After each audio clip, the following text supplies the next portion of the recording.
Vous êtes sur We Do Biz et si vous cherchez l'expertise, vous ne vous êtes pas trompé. Par contre, peut-être vous êtes-vous trompé d'expert comptable.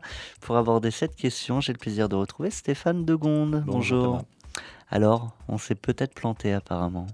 Alors moi j'ai été effaré dans les nombreux entretiens que j'ai fait passer à des entrepreneurs, du nombre d'entrepreneurs qui s'étaient trompés d'expert comptable et qui ont dû changer d'expert 6 mois ou 1 an après le démarrage de l'activité. Je précise tout de suite que vous n'êtes pas expert comptable et que vous n'êtes pas en train de nous vendre votre service. Je ne suis pas expert comptable, mais j'ai pu l'observer autour de moi.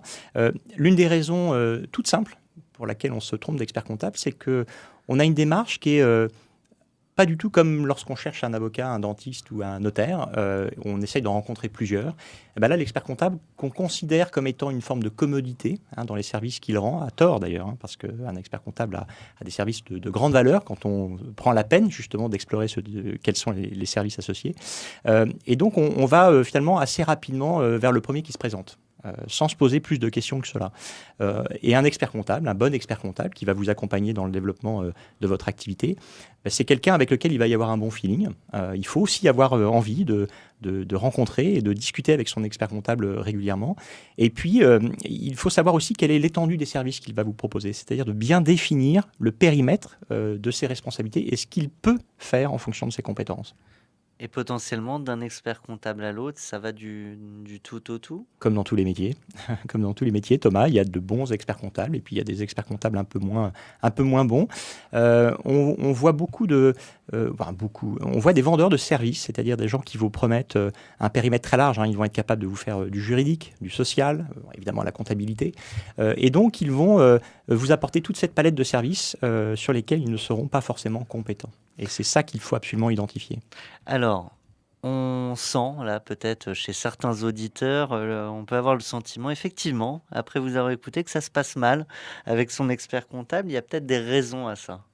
Alors, comme je le disais, la première raison, c'est qu'on n'a pas pris le temps d'en rencontrer plusieurs pour voir celui avec lequel bien fonctionner. Après, il y a la question de la lettre de mission. Est-ce que la lettre de mission, elle a été très précisément formulée pour qu'on s'entende véritablement sur les périmètres qui sont associés à la prestation de l'expert comptable et les périmètres que l'on garde? Parce que ça, c'est aussi important. On va garder une partie du périmètre. Et la troisième chose, c'est la question de l'argent. C'est-à-dire qu'on a tendance à pas vouloir mettre trop d'argent dans cette prestation au démarrage de l'entreprise. Et quand on achète finalement en mode low cost, ce que l'on reçoit, c'est du low service. Alors du coup, j'ai un mauvais expert comptable. Est-ce que c'est si risqué que ça? Limite, il y a des services que je n'ai peut-être pas, mais est-ce que c'est risqué pour moi et mon entreprise? Alors, il y a une mesure en fait sur la question du risque.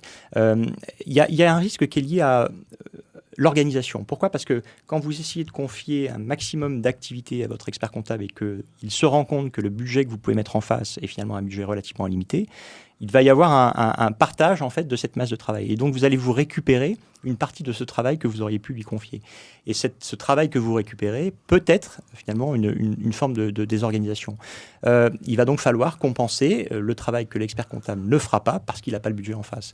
Et puis la deuxième chose, c'est que vous avez des risques qui sont fiscaux, sociaux, administratifs, comptables.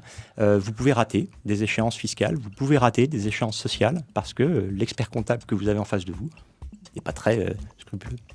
Eh bien, moi, il y a une chose que je ne rate pas, c'est toutes les semaines, c'est la chronique de Stéphane Degonde. Merci à vous. Merci Thomas.